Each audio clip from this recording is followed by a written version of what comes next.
Cozy. See Cozy the muskox? All right.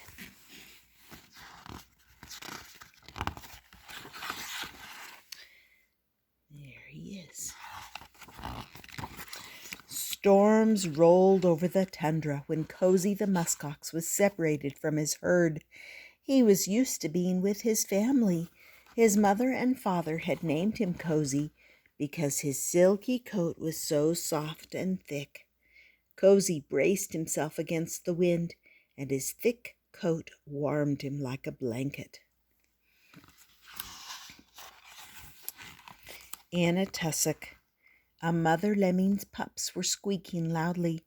"I'm cold, I'm cold, I'm cold."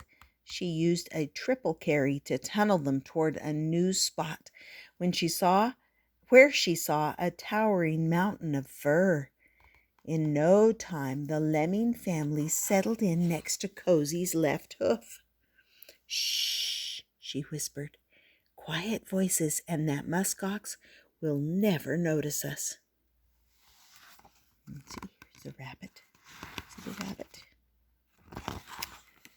Snowshoe Hare, feeling chilly, had the same idea. "Master Muskox," he asked politely, "may I wait out the storm under the protection of your very thick coat?" Cozy was happy for the company and well aware that a lemming family had snuck in. He said, "Welcome, Snowshoe Hare, but mind those lemmings. Quiet voices and gentle thumping only." And what's coming?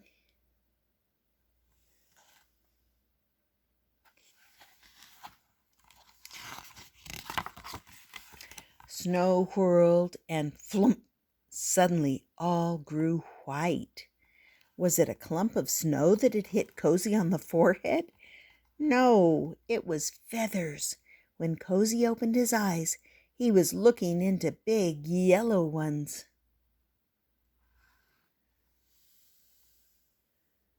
You see what's coming next in the side pictures? That's how Jan Brett does illustrations quite often. It shows a little preview of what else is coming.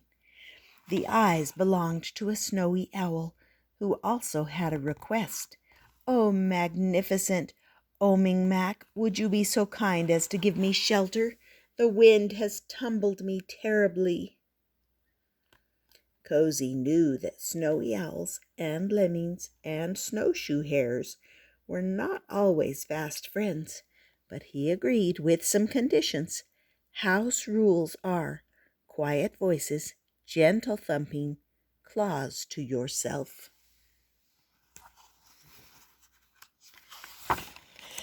Arctic Fox's nose was turning blue. Her bushy tail wasn't warm enough, and every time she wrapped it around herself, the wind unwrapped it. Thinking Cozy would make a good windbreak, she sidled up to him. "Do you mind, Mr. Muskox, if I unfreeze my nose in your thick fluff?" Cozy was happy to welcome a new guest, but eyeing her sharp canines, he answered, "For the harmony of all, quiet voices, gentle thumping, claws to yourself, and no biting."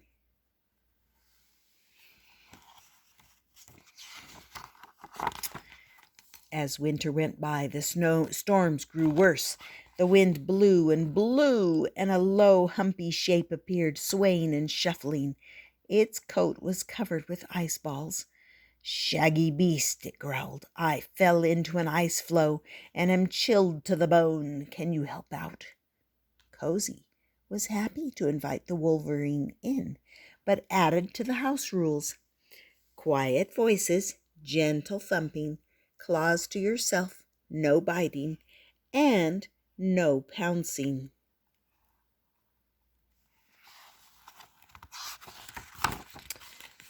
Cozy's new friends cleaned their coats, preened their feathers, napped, and were glad for their comfy shelter. But then, above the wind, the animals heard yip, yip, yip.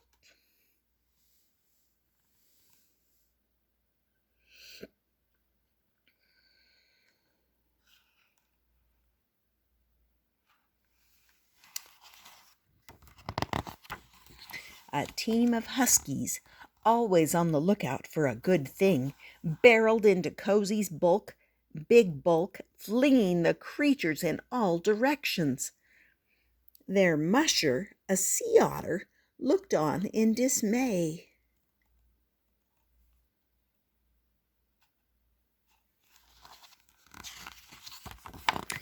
"Hi," the lead dog grinned. "House rules," chorused the jostled lemmings, Snowshoe Hare, Snowy Owl, Arctic Fox, and Wolverine. Quiet voices, gentle thumping, claws to yourself. No biting, no pouncing, and be mindful of others. Cozy, wary of the lead dog, who looked a lot like a wolf, shook his horns to make sure the Huskies understood.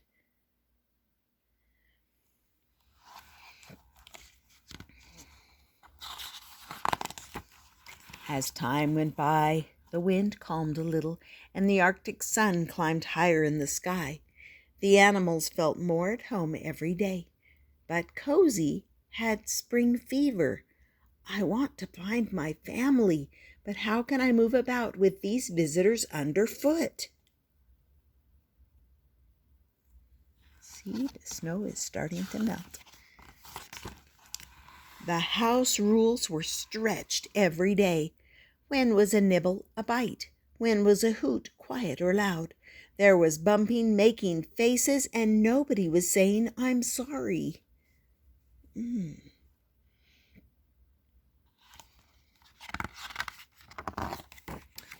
One sunny day, the lemmings were playing climb the ladder. A great chunk of Cozy's coat came off. Then another hank came off in Snowy Owl's talons. Cozy remembered this from last year. Shedding meant it was finally spring in Alaska. Hank by hank, all of Cozy's warm, silky winter coat drifted down the slope.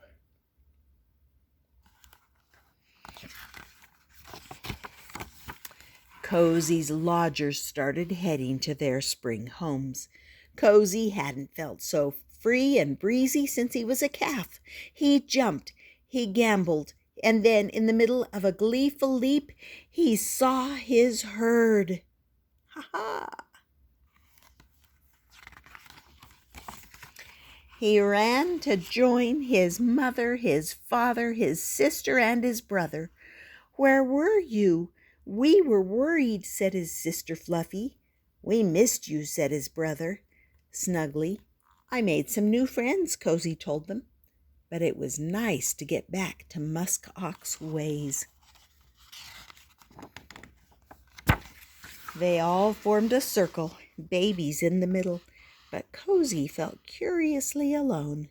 Then the breeze carried squeaky and growly and whistling voices. "See you next year, Cozy."